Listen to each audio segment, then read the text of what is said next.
dalam misa.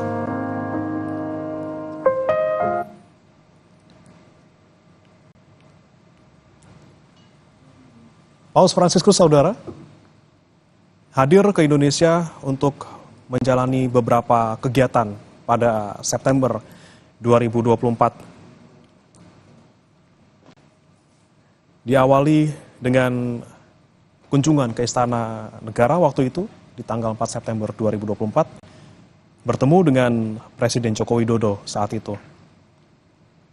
Dan di hari yang sama, Paus Fransiskus juga sempat mendatangi gereja katedral. Sehari setelahnya, saudara, Paus Fransiskus memimpin misa yang digelar di Stadion Utama Gelora Bung Karno, Jakarta. Dan sehari setelahnya, saudara, Paus Fransiskus memimpin misa yang digelar di Stadion Utama Gelora Bung Karno, Jakarta.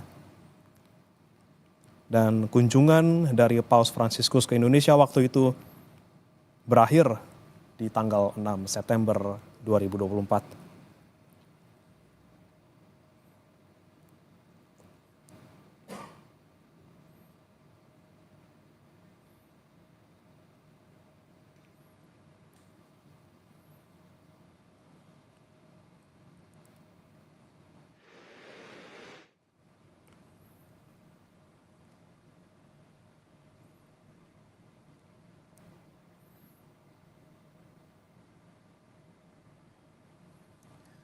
Saudara, kabar wafatnya Paus Fransiskus yang baru saja kami terima ini tentunya sangat mengejutkan. Baru sehari pasca Paskah kemarin, Paus Fransiskus dikabarkan meninggal dunia. Kemudian Paus Fransiskus juga sempat hadir di Vatikan secara langsung untuk menyapa umat Katolik saat perayaan Paskah, walaupun dengan kondisi yang lemah dan tidak sehat.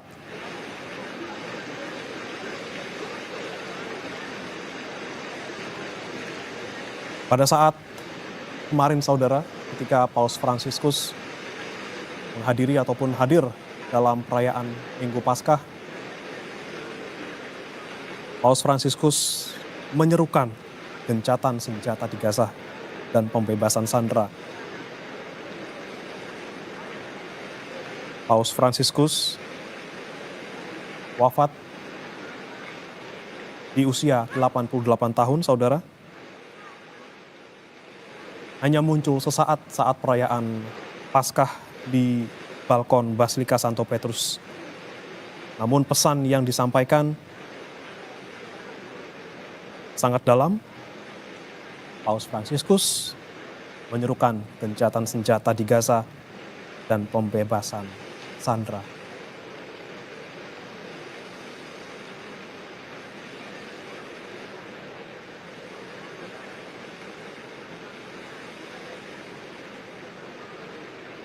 Dan saudara, visual yang Anda saksikan di layar kaca saat ini adalah visual terkini di Basilika Santo Petrus di Vatikan.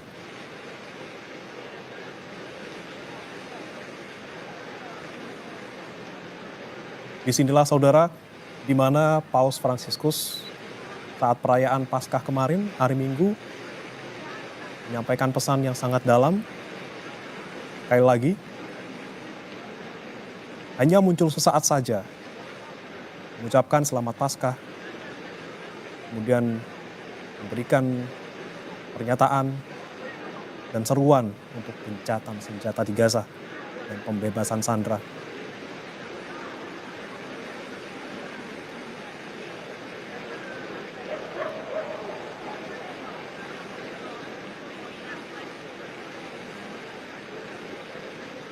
Dan saudara, memang ketika kemarin di Paskah, dokter menyarankan Paus untuk membatasi aktivitasnya, sehingga Paus Fransiskus tidak bisa memimpin misa Paskah di Vatikan. Namun, Paus Fransiskus tetap hadir di akhir acara untuk memberikan berkat Urbi et Orbi atau kepada kota dan dunia, serta menyampaikan pesan perdamaian. Paus Fransiskus saudara sempat dirawat selama 5 pekan akibat pneumonia yang hampir merenggut nyawanya waktu itu. Dan sebelum sempat dirawat selama 5 pekan, Paus Fransiskus berulang kali mengkritik operasi militer Israel di Gaza. Tepatnya pada Januari, saudara, Paus Fransiskus sempat menyebut kondisi kemanusiaan di wilayah Palestina sangat serius dan memalukan.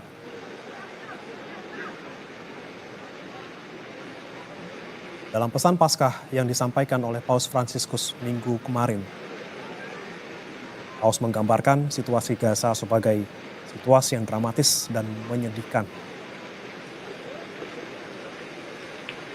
Ia mendesak untuk melepaskan seluruh sandera yang masih ditahan dan menyerukan untuk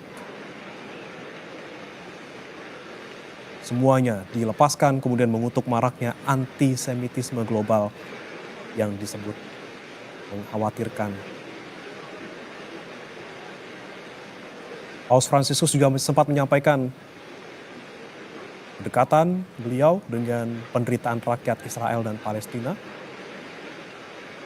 Paus juga mendesak semua pihak yang bertikai untuk menghentikan peperangan, membebaskan sandera, dan membantu rakyat yang kelaparan demi masa depan yang damai.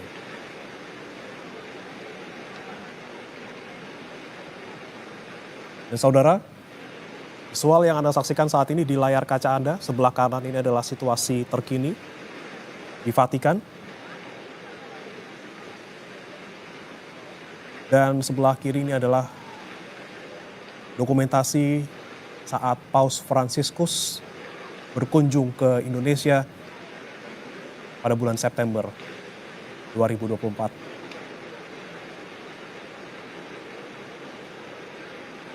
Kunjungan Paus Fransiskus ke Indonesia tahun lalu, saudara, menjadi momen yang sangat besar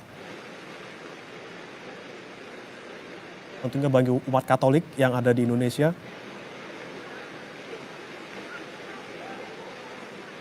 Mulai 4 sampai 6 September 2024, Paus Fransiskus memanfaatkan waktu yang sangat singkat dan kondisi yang tentunya tidak sehat untuk bisa menyapa warga Indonesia, terutama umat Katolik. Bahkan sempat memimpin misa waktu itu di Stadion Utama Gelora Bung Karno, tepatnya di tanggal 5 September 2024.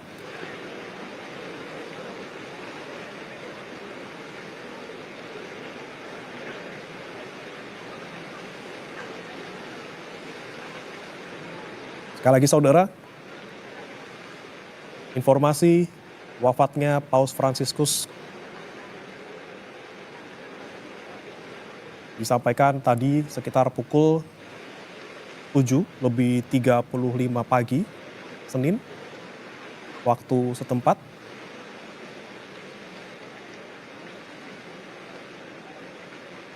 Dan sekali lagi ini kabar yang sangat mengejutkan,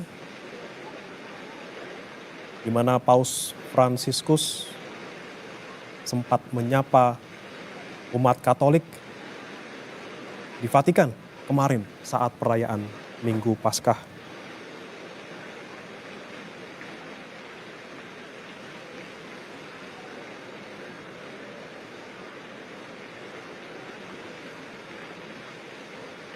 Kabar wafatnya Paus Fransiskus saudara disampaikan oleh Kardinal Kevin Farrell. Sekitar 7:35.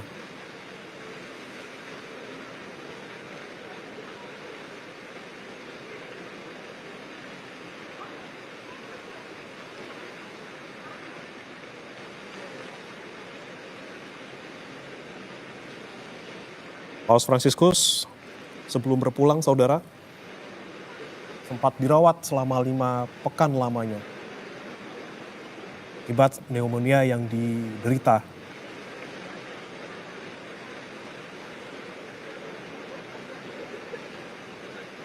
Dan tentunya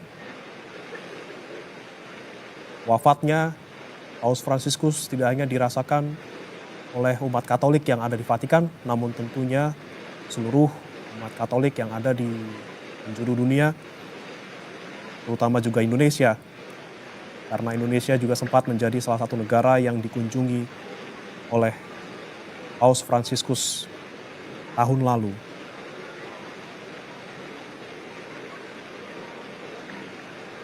Di tahun lalu, saudara, Paus Fransiskus datang ke Indonesia itu dalam rangka perjalanan apostolik ke kawasan Asia Tenggara.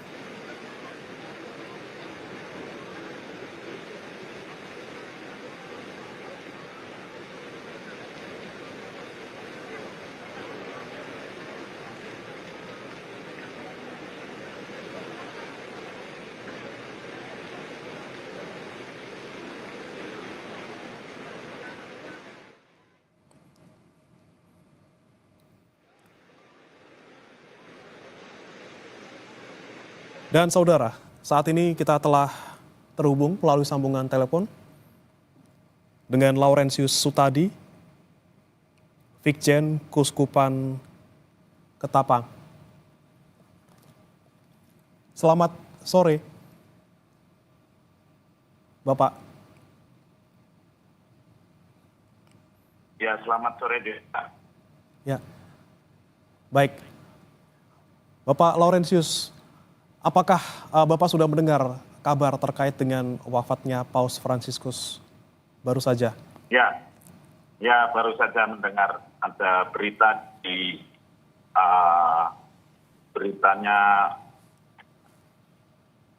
Vatikan, Kepausan resmi memberitakan wafatnya Paus Fransiskus.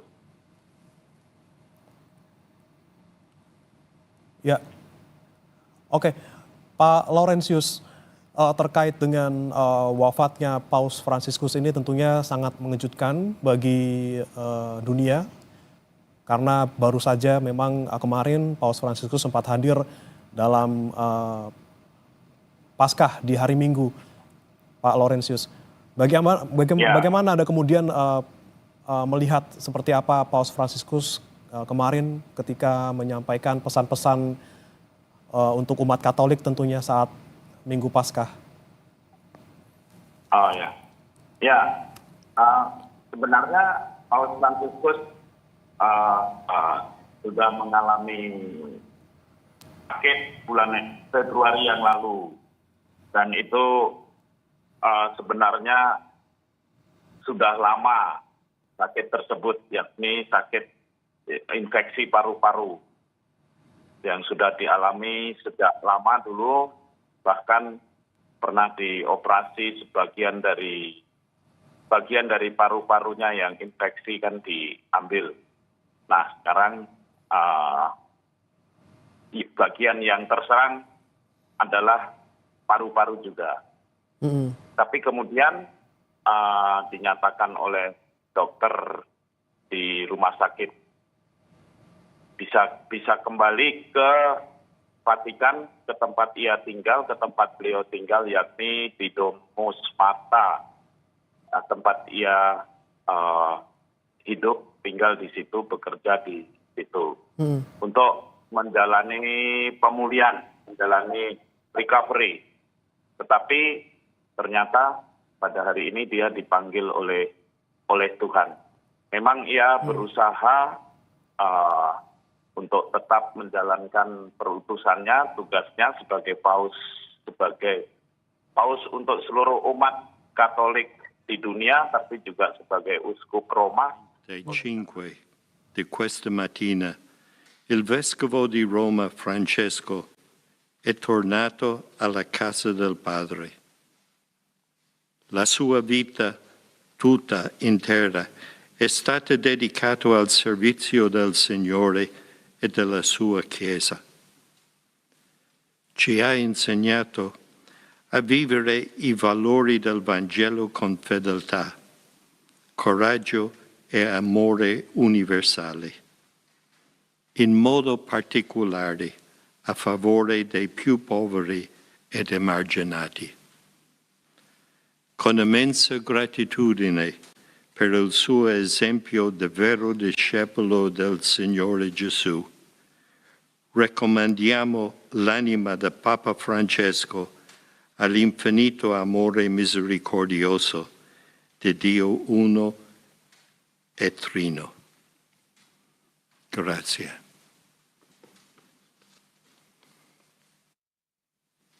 Pak Laurentius, baru saja kita tadi dengarkan bersama konferensi pers dari Vatikan.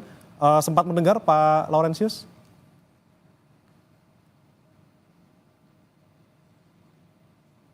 Baik, Pak Laurentius masih bisa mendengar suara kami, Pak?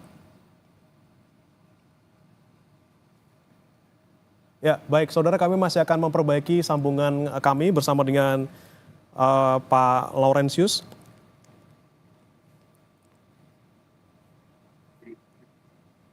Baik, dan saudara,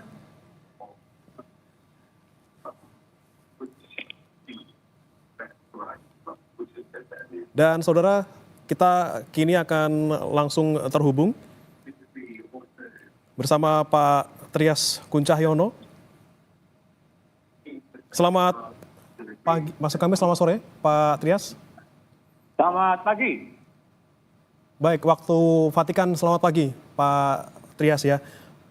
Pak Trias, terkait dengan kabar wafatnya Paus Fransiskus, informasi terkini apa Pak yang bisa disampaikan ke kami Pak?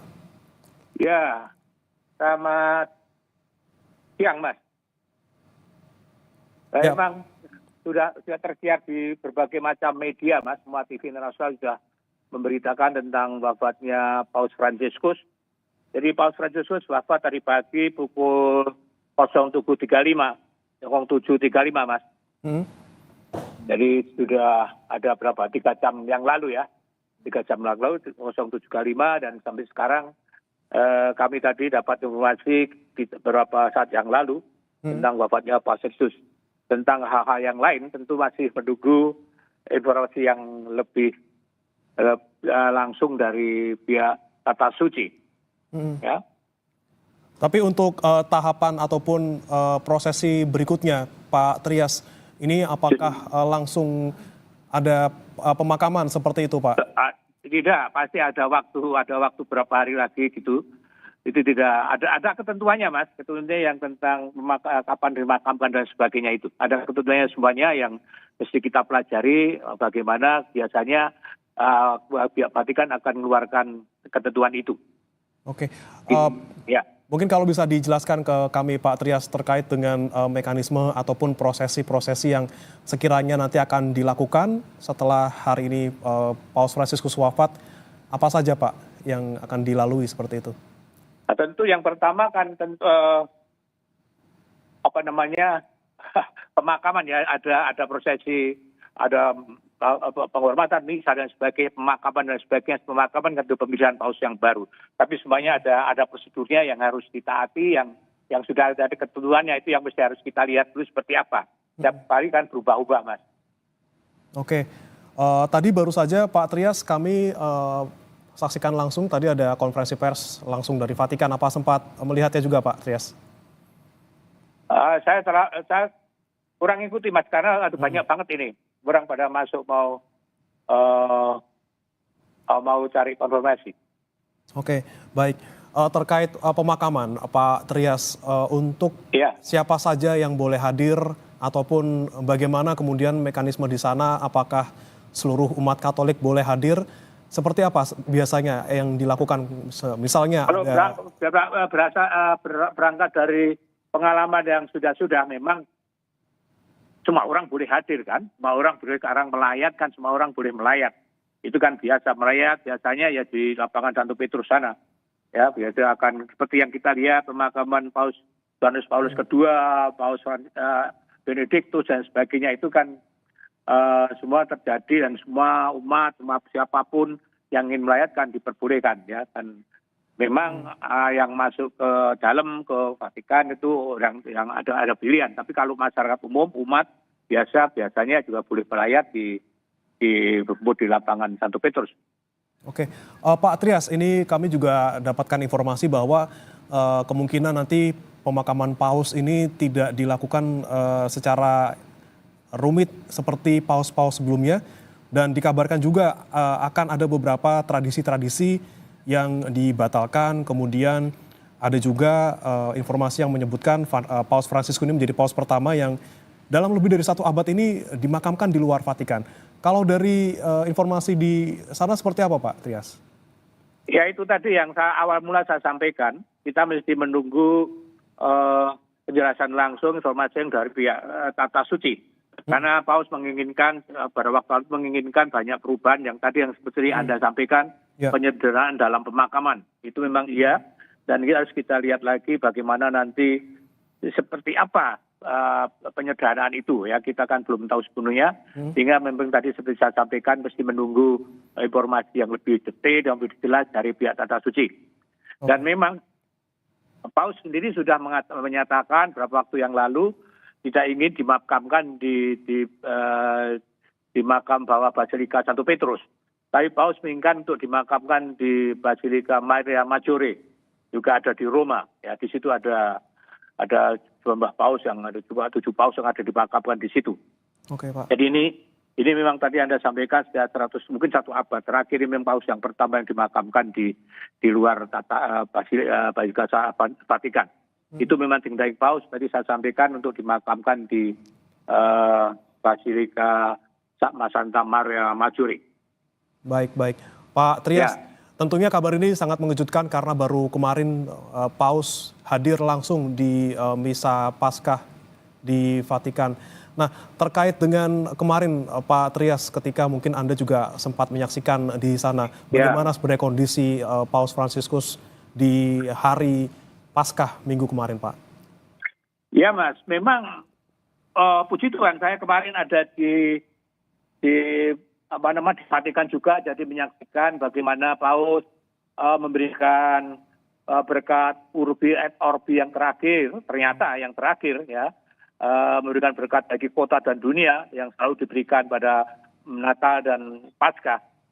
Dan pada waktu itu memang begitu banyak orang yang sangat mengharapkan bahwa pada kemarin itu Paus hadir memberikan berkat, karena setelah lebih dari sebulan sakit dan orang menunggu-nunggu kemunculannya, dan ternyata benar kemarin Paus hadir dan memberikan tadi saya sampaikan berkat Urbi et Orbi, berkat kota dan dunia dari balkon Basilika Santo Petrus di Vatikan.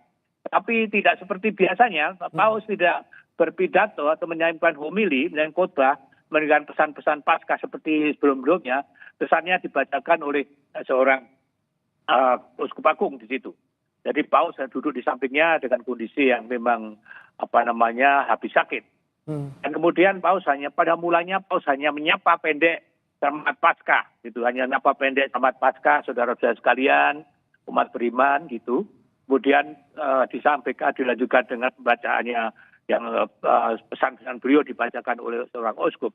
Setelah itu biasanya Pauskus memberikan berkat, dan Paus juga hanya berkata pendek sekali sebelum memberikan berkat, langsung memberikan berkat pada umat tanpa ada prolog dan sebagainya.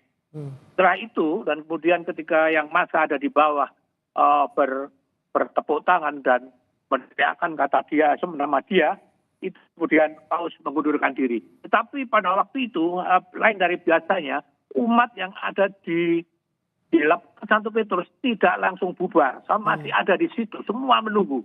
Sepertinya semua berharap bahwa Paus akan seperti hari-hari sebelumnya, waktu sebelumnya, untuk berkeliling di lapangan Santo Petrus. Dan benar, beberapa saat kemudian Paus keluar dengan mengendalikan jeep putih seperti biasanya, tetapi beda dengan seperti biasanya, Paus tidak berdiri tapi duduk dan mengelilingi lapangan Santo Petrus. Semua jalur dikelilingi, bahkan sampai ke jalur ke arah keluar masuk ke wilayah Italia. Dan itu kiranya adalah sapaan terakhir Paus pada umatnya. Rasa itu. Sapaan terakhir untuk umat Katolik di sana. Pak Trias, terkait dengan prosesi setelah ini, Pak, itu biasanya untuk perkabungan, itu akan berapa lama dan sampai kapan kira-kira, Pak? Mas, saya masih belum tahu persis, Mas, karena masih menunggu informasi resmi dari pihak Tata Suci, ya karena itu mereka yang akan menentukan selanjutnya, Mas. Oke. Nanti bisa dikontak lagi. Baik, Pak Trias, ini kan kemarin juga Paus Fransiskus juga sempat menyampaikan pesan yang cukup mendalam terkait dengan perdamaian di dunia, terutama di wilayah Gaza. Bagaimana kemudian Pak Trias menyikapinya, Pak, terkait dengan pesan ini? Ini pesan terakhir juga sebelum Paus berpulang, seperti itu. Memang seperti biasanya ketika memberikan berkat et urbi et orbi, itu Paus selalu menyampaikan pidatonya, khotbahnya, dan itu selalu bicara tentang perdamaian dan moral. Yang disorotan kemarin memang konflik di Timur Tengah, di Gaza, Palestina, di Gaza, kemudian di Ukraina, dan sebelah negara di Afrika.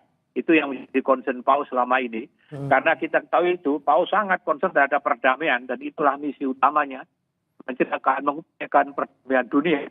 Kita tidak habis-habis terus dan terus selalu meneriakkan, mengimbu, mendorong semua pihak untuk berdamai. Seperti yang sekarang terjadi di Timur Tengah, kemudian di Ukraina. Paus di Ukraina juga terus berkali mengutus Kardinal Parolin dan yang lainnya. Di Timur Tengah juga demikian. Kemarin juga bicara soal itu, bicara soal umat Katolik di Gaza, menyerukan perdamaian. Kita tahu bahwa setelah serangan 7 Oktober yang tahun lalu, itu yang pemimpin pertama yang pertama kali menyerukan senjata-senjata adalah Paus. Paus yang menyerukan senjata-senjata dan terus kemudian juga mengecam serangan itu. Dan saya kira itu menjadi concern utama Paus untuk mengupayakan perdamaian. Itu, Mas. Pesan-pesan perdamaian terus disampaikan oleh Paus semasa hidupnya ya, Pak Trias ya. Pak Trias. Iya, Mas. Itu memang misi beliau untuk membawa perdamaian dunia, Mas. Oke. Sesuai dengan namanya Francis Assisi, ya kan, membawa perdamaian dunia. Kita tahu kisahnya, ya, Mas. Baik, Pak Trias, tentunya dengan berpulangnya Paus Fransiskus harus ada paus yang akan dipilih selanjutnya seperti itu. Nah, terkait dengan pemilihan paus seperti itu, Pak Trias, bagaimana yang biasa dilakukan sebelumnya ketika ada paus yang mengundurkan diri ataupun meninggal dunia, dan ketika pemilihan tersebut apakah dari perwakilan Indonesia nanti juga akan turut hadir seperti itu, Pak? Jadi setiap namanya difatahkan kursi itu kosong, entah itu paus meninggal dunia atau mengundurkan diri seperti Paus Benediktus XVI yang lain, tentu kemudian akan dipilih seorang pemimpin umat Katolik yang baru, seorang paus baru, seorang paus Eropa yang baru. Jadi itu prosedurnya sudah ada jelas, itu kan ada aturan hukumnya dan sebagainya. Tapi tentu saya tidak hafal. Ya, ada aturan hukumnya, ada yang saya tahu yang berhak untuk memilih dan dipilih adalah para kardinal di seluruh dunia yang umurnya di bawah 80 tahun. Jadi yang punya hak pilih dan dipilih adalah semua kardinal yang umurnya di bawah 80 tahun. Jadi kan umurnya sudah 81, lebih dari 80 tentu tidak punya hak untuk pilih dan dipilih. Jadi kalau dikatakan apakah Indonesia punya seorang kardinal. Ada 2 kardinal, satu Kardinal Darmoatmojo dan kemudian Kardinal Justinus Kardinal Ignatius Suharyo. Ya, ada Kardinal Suharyo dan Darmoatmojo. Tapi kita tahu bahwa Kardinal Darmoatmojo sudah lebih dari 80 dan Kardinal Ignatius Suharyo masih tahun ini kalau nggak salah 75 tahun. Jadi Kardinal Ignatius Suharyo tentu punya hak pilih dan dipilih.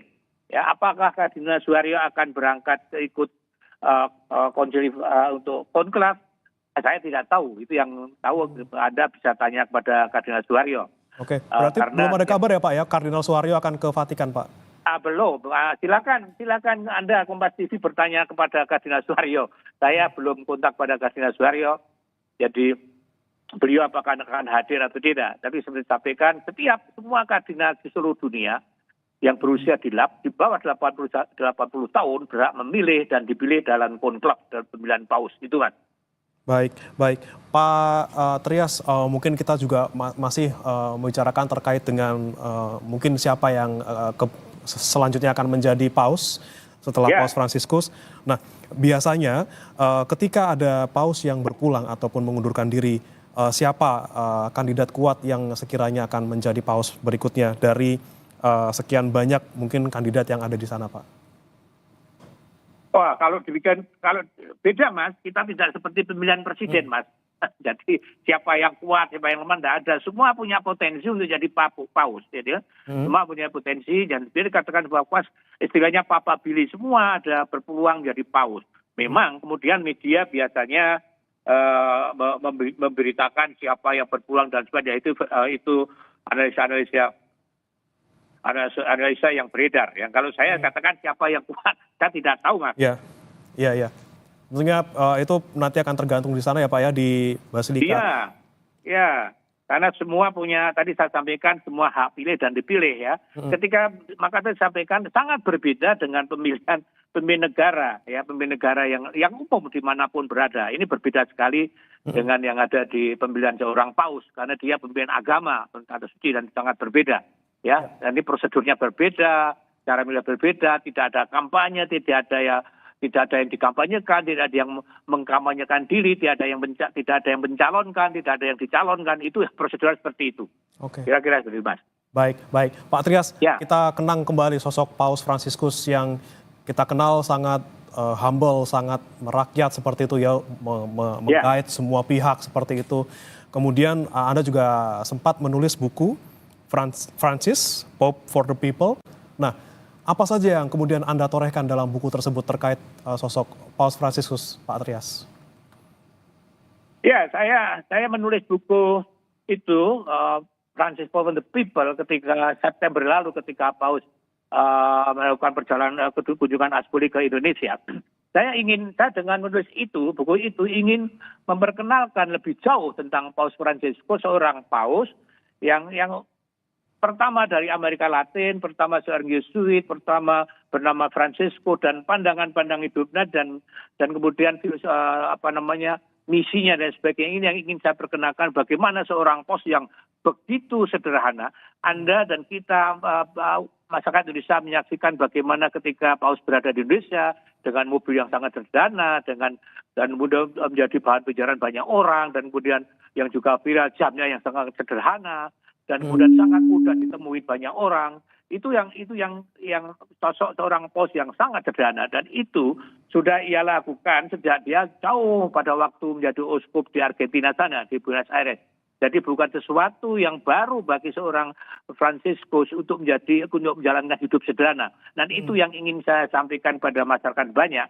Ya. Termasuk juga ajaran-ajarannya, pandangan lainnya, dan bagaimana kenapa dia milih nama Fransiskus dan sebagainya. Itu yang saya uraikan dalam buku Paus Fransiskus. Saya rasa buku itu cukup menurut hemat saya sebagai penulis cukup memberikan gambaran tentang Paus Fransiskus untuk sekedar mengenal lebih dekat Paus Fransiskus yang hari ini tadi jam 07.35 waktu Roma kembali ke hadapan Tuhan. Oke, ya Pak Trias, tentunya juga apa yang ditorehkan Anda dalam buku tentunya juga tercermin ketika Paus Fransiskus September tahun lalu juga datang ke Indonesia. Kita melihat bagaimana seorang paus menggait umat Katolik, baik itu umat Katolik maupun warga Jakarta pada umumnya, kemudian berkunjung ke Masjid Istiqlal seperti itu. Nah, Anda melihat kunjungan paus tahun lalu ke Indonesia, seberapa besar sosok seorang Paus Fransiskus berdampak untuk masyarakat Indonesia, Pak Trias? Saya rasa ini kunjungan yang sangat bersejarah, karena kalau masyarakat Indonesia tidak hanya umat Katolik, tapi masyarakat Indonesia secara umum itu kan sudah begitu kita saksikan bagaimana sangat mengaguminya, dan ini penungguan 35 tahun. Jadi setelah Yohanes Paulus kedua, kemudian Paus Fransiskus menunggu 35 tahun. Akhirnya Paus datang ke Indonesia, berkunjung Indonesia. Kita melihat ini menjadi sangat bersejarah dan disampaikan. Paus itu seperti yang ketika saya pertama kali bertemu ketika menyampaikan kredensial pada 2023, itu sangat mengagumi Pancasila, sangat mengagumi Bhinneka Tunggal Ika, sangat mengagumi persatuan Indonesia, sangat mengagumi keragaman Indonesia dalam banyak hal. Entah itu suku, entah agama, dan lain sebagainya. Maka ketika waktu itu saya menyampaikan undangan untuk Paus, supaya undangan menghidupkan lagi undangan supaya Paus berkunjung ke Indonesia, itu Paus dengan menyatakan akan datang, dengan sangat senang datang ke Indonesia. Saya rasa ini sangat penting bagi masyarakat Indonesia. Indonesia bagi Paus jadi sebagai contoh negara yang bisa mempersatukan hal yang berbeda menjadi satu, entah suku, agama, dan sebagainya. Karena itu menjadi sangat penting bagi Indonesia, kunjungan itu. Baik, dan Ini yang menarik juga Pak Atrias, ketika Paus Fransiskus tahun lalu datang ke Indonesia, ini juga Paus Fransiskus bilang sangat menghargai Pancasila. Tentunya yang kita anut selama ini gitu ya, dengan keberagaman dan segala macam seperti itu. Nah, apakah ini juga sesuai juga dengan apa yang Paus Fransiskus yakini selama ini yang terkait dengan nilai-nilai kemanusiaan dan juga keadilan sosial yang bisa tercermin dalam Pancasila di Indonesia seperti itu? Saya rasa benar bahwa Paus tadi saya sampaikan bahwa Paus sangat mengagumi Pancasila dan Bhinneka Tunggal Ika. Itu yang disampaikan langsung pada saya ketika saya bertemu. Dan kemarin setelah pulang dari Indonesia pun beberapa kali bahkan sampai sebulan itu masih mengenang perjalanannya ke Indonesia. Masih mengagumi persatuan Indonesia. Ya, kita akui di sana sini masih ada persoalan-persoalan tentang kerukunan, tentang ketoleransian dan sebagainya. Kita akui ada. Dan Paus juga mengetahui hal itu tentu. Tapi dengan mengatakan bahwa sangat mengagumi Pancasila, sangat mengagumi Bhinneka Tunggal itu artinya apa? Artinya modal itu yang kita miliki diharapkan Paus untuk terus dipelihara. Dipelihara, diperawat dan sebagainya. Karena itu adalah modal yang sangat penting bagi persatuan Indonesia. Jadi kalau Paus sangat mengagumi dan memuji adalah sebuah dorongan pada kita, semangat bagi kita untuk terus merawat, untuk terus merawat dan merawat itu dan memelihara itu persatuan kesatuan itu. Tadi saya sampaikan di sana sini memang harus kita akui ada kekurangan, ada bentrokan kecil-kecil, ada ketidakrukunan. Tapi secara umum kita lihat masyarakat Indonesia adalah masyarakat yang sangat rukun, sangat ramah. Kita lihat ketika Paus datang ke Indonesia, bagaimana masyarakat umum, tidak hanya umat Katolik saja, tidak umat Kristen saja yang berusaha untuk mendekati beliau, untuk menyapa beliau, untuk menyentuh beliau, dan beliau juga menanggapi dengan penuh kasih, dengan sukacita. Saya rasa itu adalah tugas kita dari bangsa Indonesia untuk terus memelihara, untuk mewujudkan apa yang Paus sampaikan itu tadi, disampaikan kaguman pada Pancasila, dan kita harus memelihara. Dan Paus mengatakan bahwa ini adalah modal yang paling penting bagi bangsa Indonesia. Pancasila dan Bhinneka Tunggal Ika.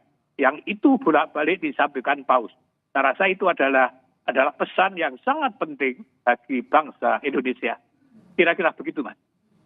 Ya, Pak Trias, ini kan terkait dengan sosok Paus Fransiskus juga yang memang sosok yang bukan hanya sosok politik namun juga sosok moral seperti itu. Dan Vatikan juga sudah punya hubungan bilateral dengan 184 negara namun tidak semuanya dikunjungi. Dan Indonesia termasuk salah satu negara yang dikunjungi. Itu menandakan apakah memang Indonesia punya tempat spesial juga di hati Paus Fransiskus?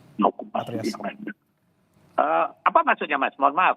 Ya, tentunya kunjungan Paus tidak ke semua negara yang mempunyai hubungan diplomatik, ya. Dan Indonesia menjadi salah satunya seperti itu. Apakah Indonesia juga punya hubungan yang spesial ataupun tempat khusus di hati Paus seperti itu? Iya.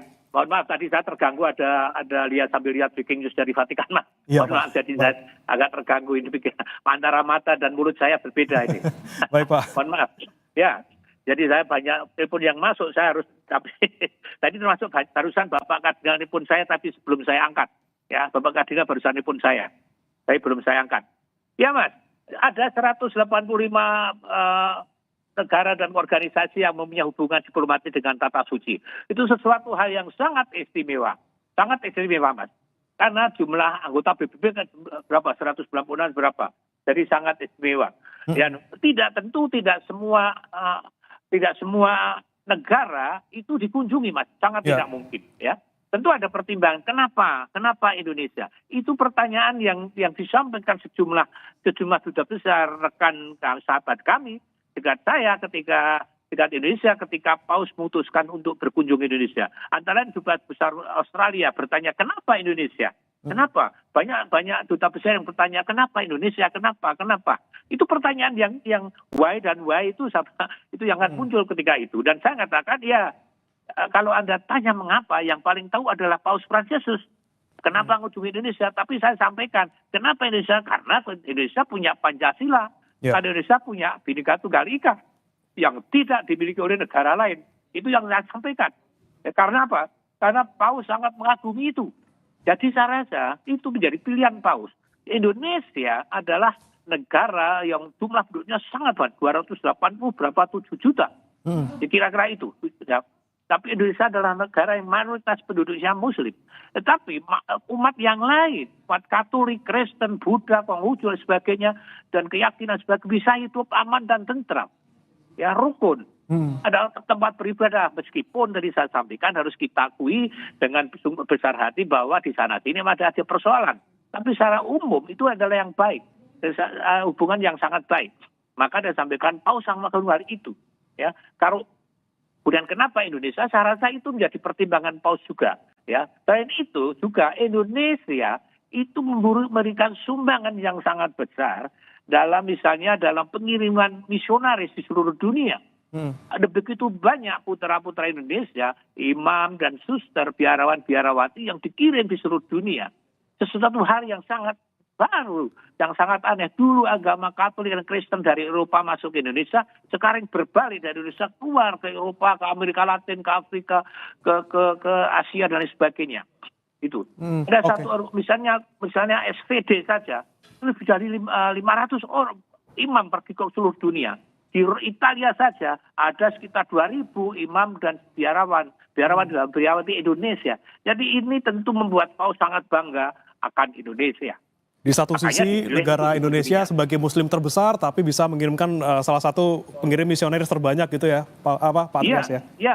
Ya, itu akan suatu hal yang sangat istimewa, hal yang sangat istimewa. Ya. Oke. Pak Trias, ini juga kami mungkin sedikit mengenang juga sosok Paus Fransiskus yang kabarnya suka bermain bola, seperti itu ya Pak Trias ya. Nah, terkait dengan hobi Paus Fransiskus ini memang sudah dari dulu, sejak Paus lahir mungkin di Argentina, karena memang Argentina kan sangat terkenal dengan sepak bolanya seperti itu. Nah, Paus Fransiskus ini seperti apa nih sosoknya? Hubungannya mungkin terkait dengan hobinya untuk bermain bola seperti itu Pak Trias. Ya, sebagai orang Argentina ya, tentu suka bola, ya kan? Kayak orang Brasil, semua orang suka bola ya. Orang Indonesia aja yang belum pernah juara dunia aja suka bola, apalagi Brasil dan Argentina. Ya, Paus memang suka, sangat menyukai ya dengan sepak bola tapi Paus tidak pernah nonton TV. Jadi sejak di Buenos Aires dulu di Argentina nggak pernah nonton, tapi memang menyukai sepak bola itu ya, Paus itu. Oke, Pak Trias, kita flashback lagi ke belakang, kita melihat perjuangan Paus di tengah sakitnya yang juga terus menggerogoti kesehatan Paus Fransiskus. Anda melihat sosok Fransiskus seperti apa yang kemudian masih terus bisa berjuang, kemudian tetap memberikan pesan-pesan perdamaian kepada umat di tengah kondisi yang tidak sehat. Anda melihat sosok Paus ini seperti apa, Pak Trias? Apakah sosok yang memang kuat dan juga sosok yang terus membawa pesan perdamaian untuk umat Katolik di seluruh dunia? Ya, kalau saya melihat Paus memang yang saya sampaikan dalam buku saya yang Anda sebut tadi, memang sosok yang sangat humble, sangat sederhana, tapi sosok yang sangat berserah pada penyelenggaraan ilahi. Ya, sebagai seorang pemimpin agama sangat berserah pada Providentia Dei. Sangat berserah.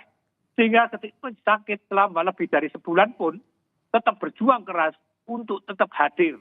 Seperti saya sampaikan kemarin adalah saat yang terakhir. Orang tidak pernah menduga. Karena tidak ada seorang pun yang mengetahui kapan kematian itu datang. Ya kan? Buat katakan kematian seperti pencuri. Datang tidak pernah ngomong. Tidak pernah permisi. Kemarin ketika menyapa umatnya di lapangan 1 Petrus. Tidak seorang pun menduga bahwa pada hari ini, sehari setelah Paus menyapa umatnya yang terakhir, kembali pulang ke hadapan Bapa. Tidak ada yang tahu. Maka saya sampaikan Paus adalah seorang sosok yang sangat sederhana tapi sangat berserah, sangat percaya penuh pada providensia ilahi, ya, dan Providentia Dei, penyelenggaraan ilahi itu yang sangat ia percaya. Sehingga dia selama ia masih mampu akan terus dan berusaha terus, misalnya soal perdamaian. Dia akan terus dan berusaha terus, tidak pernah mengata menyerah.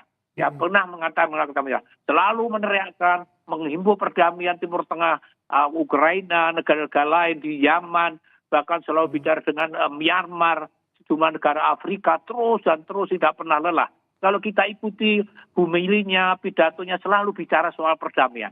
Kalau itu memang Paus adalah memang pembawa pesan perdamaian. Ya. Oke. Saya rasa itu sosok yang sangat sosok yang sangat, menurut saya sosok yang sangat welas asih ya dalam bahasa Jawa ya, reformis dan welas asih bagi gereja sendiri. Banyak hal yang sudah dilakukan, Paus dalam hal yang mulia, yang kecil, yang besar, termasuk peranan wanita di lingkungan Kuria Roma di Vatikan. Yang terakhir sekarang ini ada gubernur negara Vatikan, bahkan seorang perempuan, seorang suster. Ini belum pernah terjadi. Jadi banyak hal yang bisa dilakukan. Memang harus diakui ada juga pihak-pihak yang tidak setuju dengan reformasi pembaruan oleh Paus. Tetapi apapun, bahwa gereja tentu harus selalu menyesuaikan perkembangan zaman. Maka ada istilah gereja selalu perubahan. Kira-kira itu saya melihat Paus sosok seperti itu, Mas. Oke, ya Pak Trias, mungkin kita kembali lagi ke September 2024. Mungkin ketika Pak Trias mendampingi Paus ketika datang ke Indonesia. Momen-momen apa Pak Trias yang mungkin Anda ingat, yang tidak bisa Anda lupakan di kala itu? Mungkin ini adalah sangat besar tentunya untuk bangsa Indonesia. Saya ini. Kenapa? Ya, Pak Trias bisa dengar suara saya, Pak?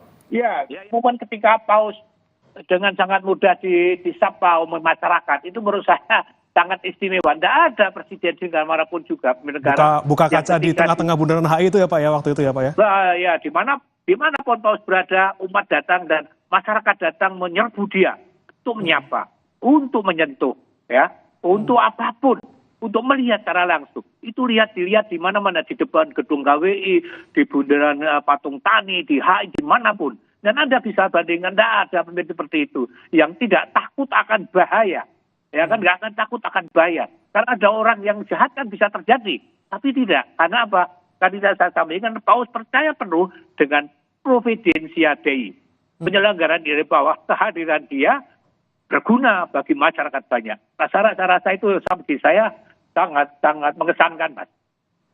Oke, momen ketika Paus Fransiskus juga waktu itu dicium kepalanya oleh Menteri Agama kita juga waktu itu Pak, itu sangat menyentuh ya Pak ya? Tentu hal itu yang sangat istimewa ya Mas. Tapi saya lihat secara umum, masyarakat umum kehadiran ke Indonesia itu menunjukkan hubungan yang sangat erat dan akrab sampai antara Paus dan waktu itu Imam Besar Istiqlal Kiai Haji Nasaruddin Umar, ya sekarang Menteri Agama. Memang hubungan yang sangat istimewa. Saya rasa itu juga sangat istimewa, Mas. Oke, Pak Trias, mungkin ketika mungkin Anda, halo Pak Trias. Halo. Ya, Pak Trias bisa dengar suara kami? Banyak tipe yang masuk ya. Kita gantian dengan yang lain dulu bagaimana? Kenapa Pak? Banyak tipe yang masuk, gantian dengan yang lain dulu ya bagaimana?